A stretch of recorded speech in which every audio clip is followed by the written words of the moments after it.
Assalamualaikum warahmatullahi wabarakatuh. Yang terhormat Bapak Ibu dosen penguji uji kinerja, perkenalkan nama saya Melda Nuari Handini dengan NIM 2598026999. Saya merupakan mahasiswa PPG dalam jabatan Kementerian Agama Guru Umum tahun 2025 tahap 1. Saya merupakan mahasiswa PPG Pendidikan IPA di LPTK Universitas Negeri Semarang. Hari ini saya sedang menjalankan praktek pembelajaran di kelas 8 materi zat aditif di Madrasah Sanawiyah Negeri 1 Kota Bengkulu. Selamat menyaksikan. Lebih dan kurang saya mohon maaf. Wassalamualaikum warahmatullahi wabarakatuh. Bismillahirrahmanirrahim. Assalamualaikum warahmatullahi wabarakatuh. Waalaikumsalam warahmatullahi wabarakatuh. Selamat siang anak-anak ibu semua. Siap. Sudah siap untuk memulai pembelajaran kita hari ini?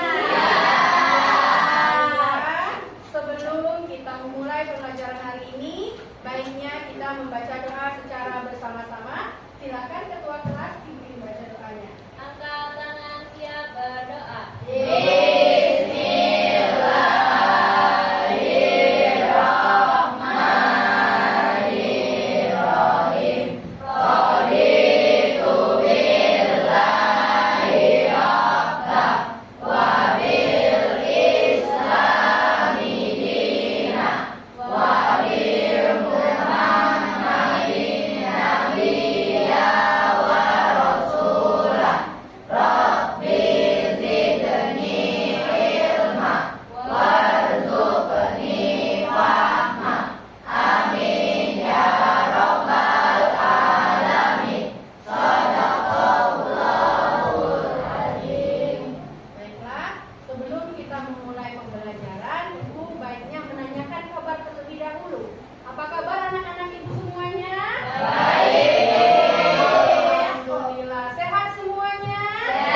jajan di kantin maupun di sana di depan, itu pasti karena apa tadi yang pertama?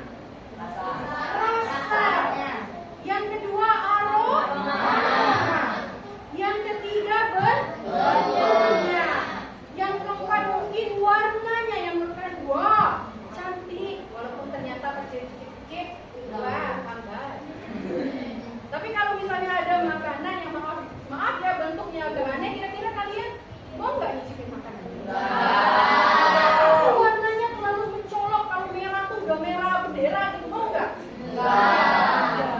Kalau misalnya aromanya udah agak asam-asam, bau apa gitu, mau nggak? Kenapa? Iya, karena kamu baru ini maka makanan. Baiklah, ibu putar dulu video tentang penyalahgunaan zat aditif. Informasi selanjutnya terkait bagaimana menemukan zat berbahaya dalam makanan di Jawa Barat. Petugas Balai Besar Pengawasan Obat dan Makanan Bandung menemukan belasan makanan yang mengandung zat kimia berbahaya saat melakukan inspeksi mendadak ke pasar tradisional Balenga, Kabupaten Bandung. Dari 35 sampel makanan yang dicurigai, terdapat sekitar 13 makanan yang mengandung zat kimia berbahaya seperti formalin, borax, hingga makanan yang mengandung pewarna tekstil. Bahan makanan yang positif mengandung zat kimia berbahaya kemudian disita petugas agar tidak dikonsumsi masyarakat. Rencananya hal serupa juga akan dilakukan di beberapa pasar tradisional lainnya untuk mencegah peredaran makanan yang mengandung zat berbahaya jelang Hari Raya Idul Fitri. Nah, dari video ini tadi ada nggak yang kira-kira apa yang kira-kira ya yang kamu pahami tentang zat aditif itu? Apa itu zat aditif? Ya, silakan. Jadi zat aditif adalah bahan tambahan pada makanan yang bertujuan untuk memperbaiki seperti penampilannya, cita rasa, tekstur, lalu untuk menjaga nilai gizinya dan menjaga makanan agar lebih tahan lama untuk disimpan. Nah, jadi sebenarnya penggunaan zat aditif itu baik awalnya, tetapi sekarang BPOM. Apa itu BPOM? Jadi BPOM ini ternyata dia menemukan banyaknya kecurangan-kecurangan dan kenakalan-kenakalan yang dilakukan oleh pedagang dengan menambahkan zat aditif tertentu. Nah, zat aditifnya ini apa saja? Nah, akan kita bahas nanti mengenai jenis-jenis zat aditif. Dari video ini tadi, apa yang bisa kalian ambil cuplikan kira-kira? Ada? Apa dia tadi bilang? BPOM menemukan zat berbahaya dalam makanan. Ini biasa terjadi ketika ingin lebaran. Kenapa ibu katakan biasa sering terjadi? Karena animo masyarakat ketika akan lebaran itu tinggi. Terkadang saking tingginya animo kita terhadap makanan, kita tidak lagi meriksa komposisi makanan itu yang berbahaya. Nah, hari ini kita akan membahas tentang zat aditif. Jadi tujuan pembelajarannya membahas tentang zat aditif, apa itu zat aditif, kemudian jenis-jenis zat aditif, kemudian dampak dari penggunaan zat aditif. Dan yang terakhir nanti kalian akan menginvestigasi apa saja komposisi makanan dari makanan yang kalian makan selama sehari-hari. Nanti tempat penginvestasiannya adalah makanan yang ada di kantin yang sudah kalian beli tadi. Nah, nanti kalian baca komposisinya. Selanjutnya kita masuk ke materi inti kita hari ini, yakni tentang zat aditif. Tadi seperti yang dikatakan sama teman kita Ataya, bahwasanya zat aditif itu adalah bahan tambahan yang digunakan pada makanan atau minuman. Nah, nih berdasarkan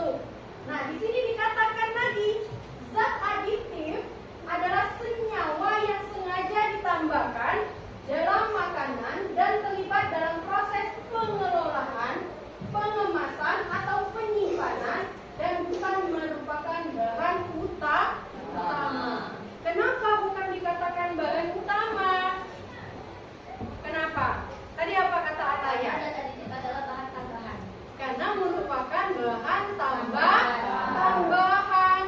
Kita misal masak sop, biar sedap ditambahin apa? MSG, kaldu jamur, garam. Kalau kebanyakan gimana? Asinan. Kalau kalian bikin kue itu ditambah apa? Gula, ragi, soda kue, baking soda. Itu bahan utamanya itu. Yang bahan-bahan tambahan tadi yang kayak baking soda, vanili, selai, pokoknya rasa-rasa. Yang tadi kuenya warna putih tiba-tiba berubah jadi pink. Iya, warna. Yang tadi hambar tiba-tiba ada rasa. Ada. Yang tadi hambar ada manis. Manis. Yang tadi makanannya cuma tahan sehari menjadi tahan 2 bulan. Pengawet. Nah, itulah zat aditif. Apa sih Bu tujuan ditambahkan zat aditif? Yang pertama, menambahkan cita rasa. Yang tadinya hambar menjadi berasa. Aditif. Dia zat tambahan, bukan zat utama, tapi dia memberikan cita rasa, tampilan warna, panjang daya simpan, dan memberikan aroma. Selanjutnya, zat aditif itu terbagi menjadi 2. Ada yang alami dan ada yang sintesis atau buatan. Yang alami itu apa Bu? Di sini contohnya kunyit, jahe, gula. Sebenarnya banyak lagi contoh dari zat aditif alami. Ibu, ya apa tadi? Daun pandan itu warna hijau. Apa? Buah naga untuk warna merah. Terus kunyit untuk warna kuning. Apa lagi? Ubi ungu untuk warna ungu. Semangka bisa dikelola. Terus apa lagi? Jeruk apa lagi? Memberikan warna. Kol ungu. Apa lagi yang kira-kira memberikan warna? Thick wortel memberikan warna oranye. Pernah melihat daun kelor? Sawi hijau itu juga kalau di blender atau pokcoy itu juga bisa menjadi berwarna hijau alami. Intinya yang warna alami itu berasal dari hewan dan tumbuhan. Dari hewan apa Bu kira-kira? Apa kira-kira? Pernah nyicip minuman susu yang rasanya kayak stroberi? Nah, itu sebenarnya bukan hanya dari stroberi berwarna pinknya itu. Oke, sebelum kita masuk ke LKPD, kita tanya dulu. Tadi berdasarkan klasifikasi zat aditif terbagi menjadi 2. Zat aditif apa saja? Silakan. Ya. Terbagi menjadi 2, yaitu zat aditif alami dan zat aditif buatan. Contoh yang alami? Contoh yang alami dalam warna, contohnya seperti kunyit menghasilkan warna kuning atau jingga, dan buah naga menghasilkan warna merah atau merah muda. Oke, yang lagi? Yang alami. Yang non-alami. Kalau yang buatan, contohnya bisa rodamin B itu dilarang, terus sama bolas itu juga dilarang, MSG bisa. Oke, tepuk tangan ya untuk ini. Selanjutnya, apa tadi pertanyaan dari sebelah sini? Sebutkan 4 pembagian dari jenis-jenis zat aditif. Oke, dari sebelah sini ya. Oke, silakan. Oke, jadi zat aditif itu pembagiannya itu yang seperti Ya. pemanis, pengental, pengemulsi, lalu pengawet. Pengawet dan juga pewarna. Pewarna. Oke, tepuk tangan untuk mereka. Selanjutnya, untuk lebih lagi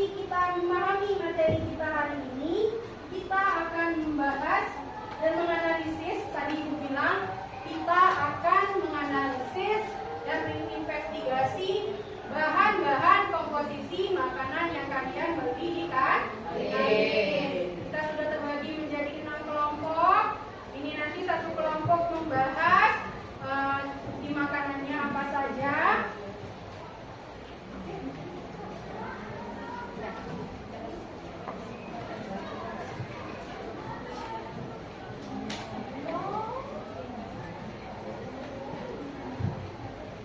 Jadi LKPD-nya ini membahas tentang pengamatan zat aditif pada makanan dan minuman di kantin madrasah.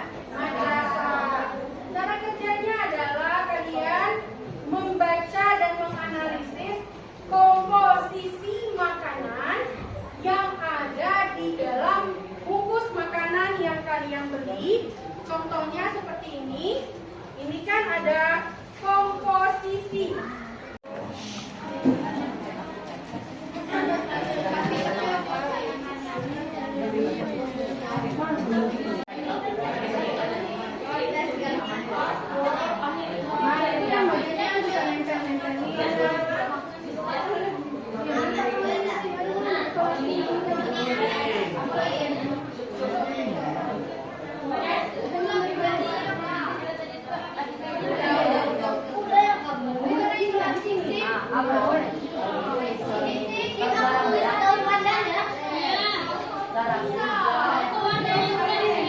Baiklah anak-anak semua, perhatikan ya, kelompok 2 akan mempresentasikan hasil diskusi LKPD dan juga poster kampanye tentang zat aditif. Silakan diperhatikan.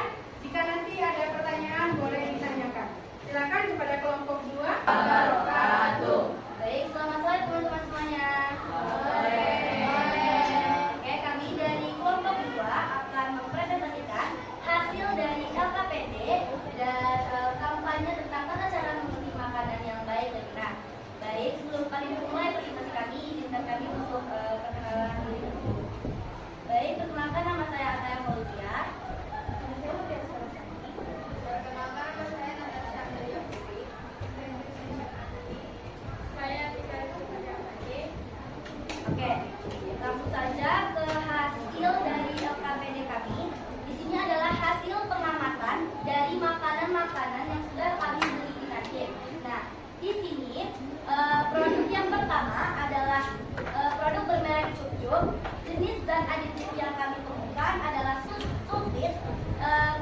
Sulfit ini adalah bahan sintesis atau buatan yang berfungsi sebagai pengawet buatan dan aman untuk kita konsumsi. Lihat, ini adalah kampanye dari kelompok 2 tentang tata cara memilih makanan yang baik dan benar.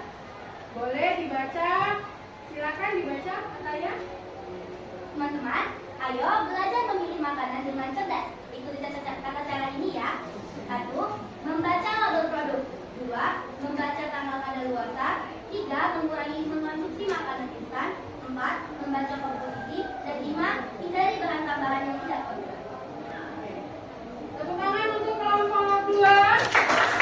Sudah sangat baik, cerdas dan cepat dalam menyampaikan materi. Sudah sangat baik ya dalam menyampaikan materi. Poin-poin diskusinya pun sudah dapat. Sekarang yang ingin bertanya boleh satu orang dari perwakilan kelompok lain yang ingin bertanya. Silakan. Satu orang, mungkin Meisha ingin bertanya. Silakan. Silakan Meisha. Assalamualaikum warahmatullahi wabarakatuh.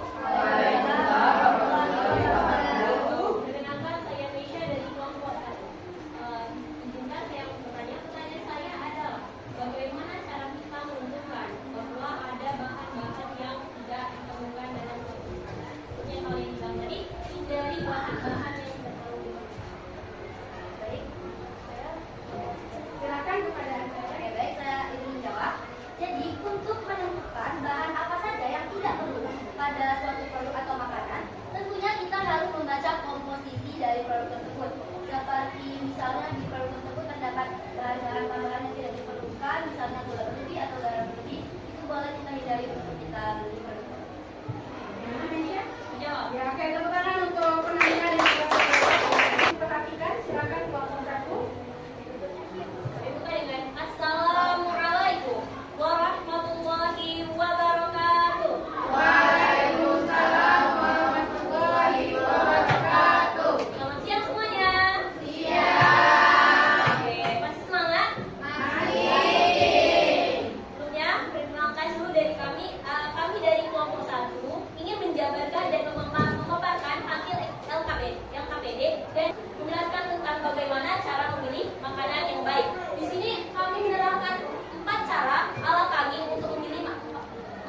baik.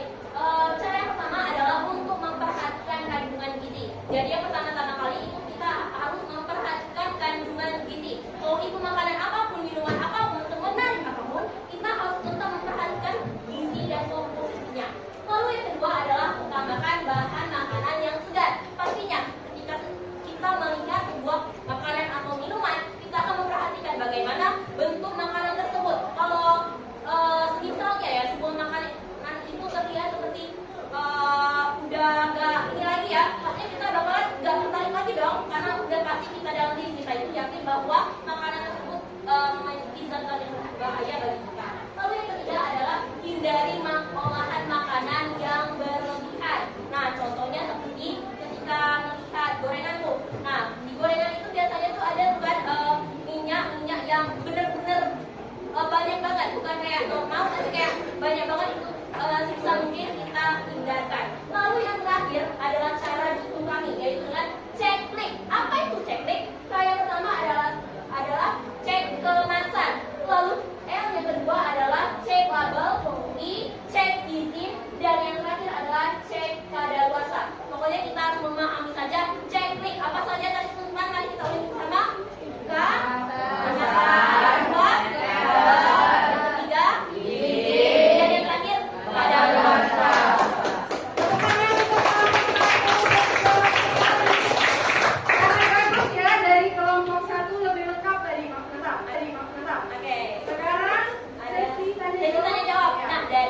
Pembahasan dan pemaparan kami tentang LKPD dan kampanye ini, adakah yang teman-teman ingin bertanya?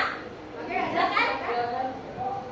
Assalamualaikum warahmatullahi wabarakatuh. Waalaikumsalam warahmatullahi wabarakatuh.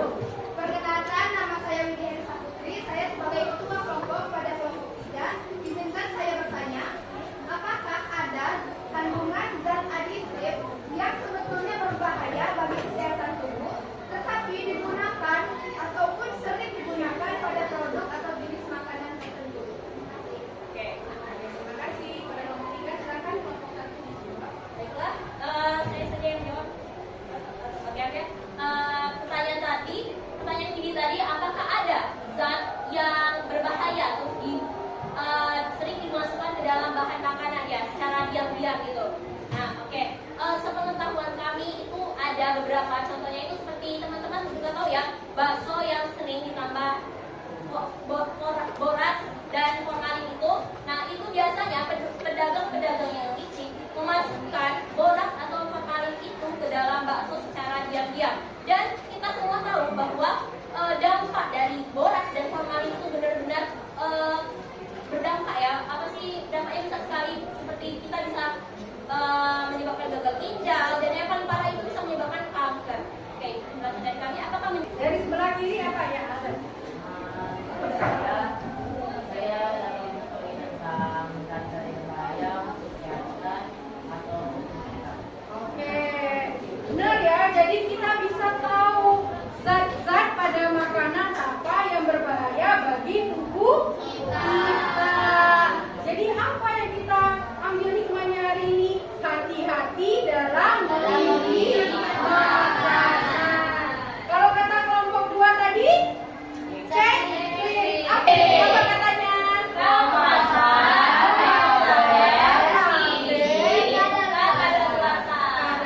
Jadi harus dicek kemasannya, labelnya, komposisinya, izinnya, ada izin BPOM atau enggak, dan yang terakhir kadaluarsa. Jangan sampai kita beli makanan yang sudah basi.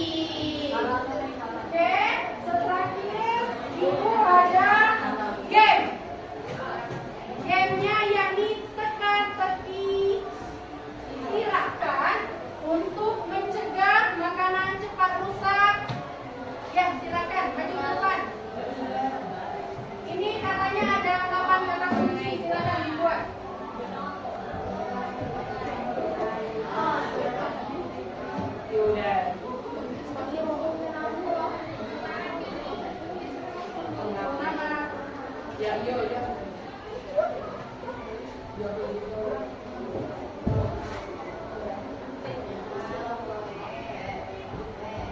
Ya, benar.